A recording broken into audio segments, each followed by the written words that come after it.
Majid Fatui, The Invincible Brain, the clinically proven plan to age-proof your brain. Mental fatigue, brain fog, memory loss, inability to concentrate. If any of this sounds familiar, you are not alone. After all, who isn't feeling fatigued and distracted these days? And as common as those issues may be, they only grow more concerning as we get older. But there's a silver lining. Your brain is far more alive, flexible, and responsive than you might think. In fact, your brain is a lot like the other muscles in your body. It's constantly adapting to the life you give it, strengthening the circuits you use most, weakening the ones you don't use. So no matter where your brain stands today, it can become sharper, stronger, and more resilient. Memory can improve. Focus can deepen. Cognitive decline can be reversed. In this blink, we'll look at how brain health really works and how small, steady changes can help you stay clear, capable, and mentally vibrant for years to come. The amazing, adaptive brain. To explain how capable your brain is of changing and adapting, let's start with a quick bit of biology. At the heart of your brain's transformative abilities are two areas. There's the cortex, which is the outer layer responsible for higher thinking, and then there's the hippocampus, a small, more central structure that's responsible for memory and learning. Both of these areas have remarkable flexibility. They respond and can change to suit whatever it is you're doing on a daily basis, strengthening the skills you rely on most. In this way, your brain is essentially a reflection of your life. Someone raised in New York City develops a brain wired for crowds, noise, and fast-paced problem-solving. Meanwhile, someone raised in the Amazon is more likely to have sharp spatial awareness, a deep reading of nature, and survival instincts. Both brains are highly intelligent in their own way, just shaped by different demands. The Paralympics offer one of the most striking examples of just how adaptive the brain can be. In 2024, 41-year-old Matt Stutzman won gold in archery despite being born without arms. Over time, his brain adapted, building new pathways and expanding the regions that control his feet until he could fire a bow and arrow with Olympic precision using nothing but his legs and toes. Stutzman wasn't born with some inherent talent. His ability simply grew through repeated use. His brain, just like everyone else's, reorganized itself to meet the conditions of his environment. This process is called neuroplasticity, and it happens every time you practice a skill. When you do something repeatedly, your brain builds new connections and strengthens existing ones. And when you stop, those connections can weaken. But they don't disappear completely. One study tracked people who practiced juggling. After just a few months, brain scans showed measurable growth in areas linked to coordination. When they stopped practicing, those areas shrank, but not completely, proving that learning leaves a lasting trace. Amazingly enough, you don't need months to change the shape of your brain. Research has shown that just a few days of learning a new visual task can produce detectable increases in brain volume. In fact, even a single training session can lead to subtle structural changes. And before you ask, no, this isn't something that only happens in young people. Adults show similar growth when they challenge their brains. Even elderly people who've been diagnosed with Alzheimer's disease have turned their lives around by making significant changes to their lifestyle. The point is, your brain is always evolving. And with the right habits, focus, and routines, you can strengthen it in meaningful ways, whether that's improving memory, sharpening attention, or building entirely new skills. What you do today will actively shape how your brain will perform tomorrow. The brain as a city at work. It might sound like a cliche to say that everything is connected, but when it comes to your brain and your overall mental health, it's absolutely true. What you eat, how much exercise you get, your sleep routines, it all plays a role in determining how well your brain functions. A helpful way to think about it is to imagine your brain as a bustling city.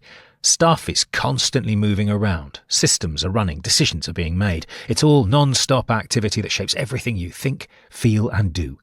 At the heart of this activity is a vast network system not unlike the streets, buses, subways, and traffic lights that work to keep a city's neighborhoods connected and functioning. In your brain, these different neighborhoods each handle a core function like language, attention, vision, emotion, planning, and movement.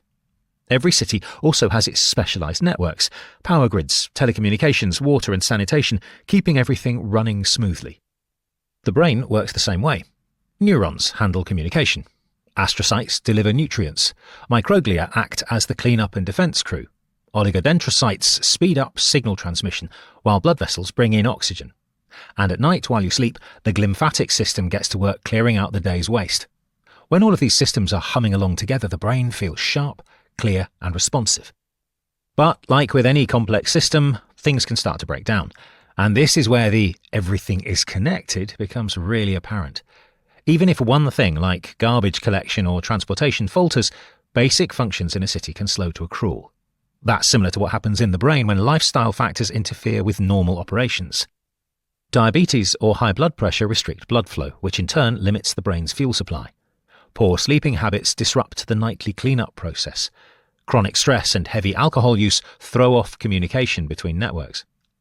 The brain has some capacity to absorb disruption, but when the strain is continuous, the systems become overwhelmed.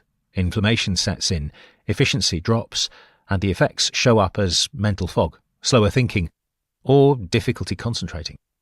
With serious, prolonged inflammation, the brain can actually shrink, and it's this kind of long-term atrophy that underlies the symptoms we associate with late-onset Alzheimer's disease.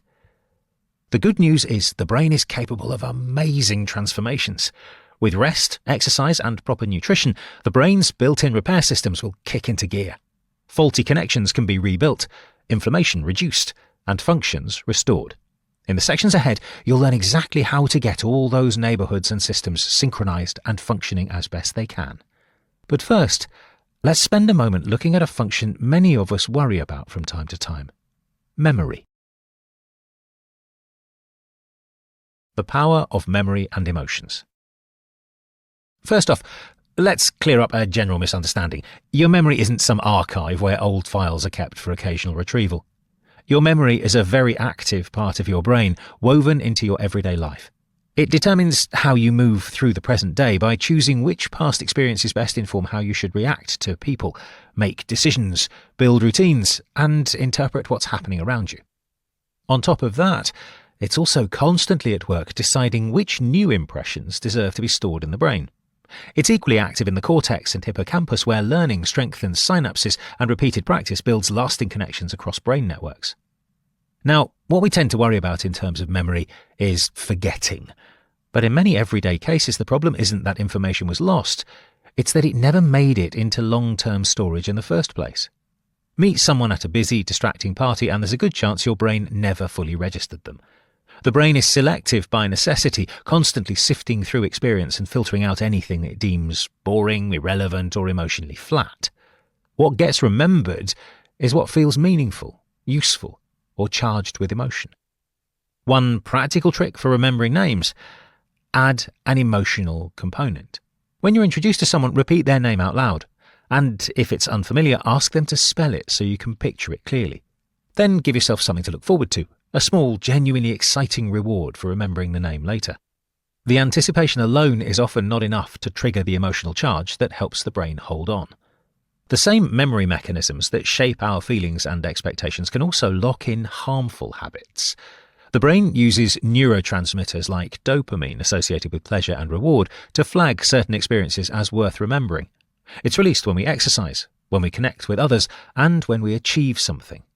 But it's also released when we smoke, drink, or take in other addictive substances, which is part of what makes those habits so hard to break and so damaging to cognitive health over time. Breaking a bad habit and replacing it with a good one creates a kind of tug of war in the brain. Immediate reward pulling against long-term reward. Lasting change depends on overcoming those cravings for instant satisfaction, and the most effective way to do that is to recruit emotion onto the side of the long-term goal. That means vividly imagining the outcome you're working toward. Finishing a 5K, thinking more clearly, feeling stronger, until the anticipation of it truly feels exciting. Over time, this builds new, emotionally reinforced connections in the brain so that discipline itself starts to feel like a reward. We'll come back to the power of mindset in the final sections, but first, let's turn to the condition we most closely associate with a failing memory: Alzheimer's disease. Reframing Alzheimer's. When it comes to Alzheimer's, genetic risk tends to get more weight than it deserves. There is a genetic variant called ApoE4 that's linked to a higher likelihood of amyloid buildup, an accumulation of abnormal proteins among the brain's nerve cells and one of the more significant markers of late-onset Alzheimer's.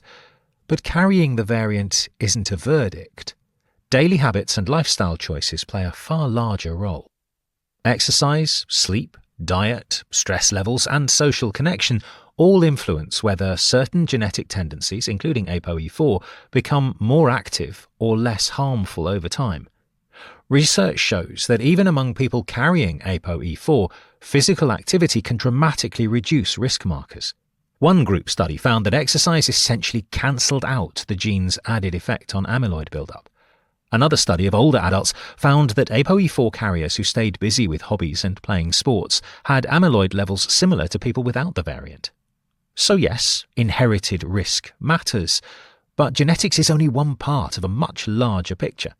The factors that gradually injure the hippocampus and cortex include strokes, inflammation, vascular damage, diabetes, obesity, poor sleep, and chronic stress. It's a long list, but also a largely addressable one. This insight led to the development of the dynamic polygon hypothesis, which argues that late-onset Alzheimer's typically emerges from multiple interacting causes, many of them treatable, rather than a single disease process. This view is now supported by broader neuropathology research and is the basis on which the 12-week brain fitness program was built. Let's take a closer look at how it works. Introducing the brain fitness program. In these final two sections, we shift from theory to action, laying out the brain fitness program and putting everything we've covered so far to practical use. Early results have been encouraging, like in the case of Carol, a woman in her 70s. Carol had been spending her days sitting passively in front of the TV, heavily medicated, dealing with sleep apnea, chronic pain, depression, and other medical conditions including type 2 diabetes. Early diagnoses were pointing to Alzheimer's. But under medical supervision, her pain medications were carefully reduced, her sleep apnea treated, and she began working through the brain fitness program. Within weeks, Carol was out of her wheelchair. She started walking again, re-engaging with hobbies, returning to social activities, going back to church. And her brain scans told an even more striking story. Her hippocampus grew by around 8.6% in just 12 weeks, essentially reversing years of decline. Carol isn't an outlier.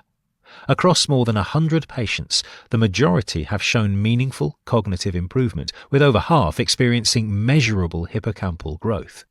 The program has also shown strong results beyond Alzheimer's. More than 80% of people recovering from concussions or living with ADHD report better focus, memory, and daily functioning.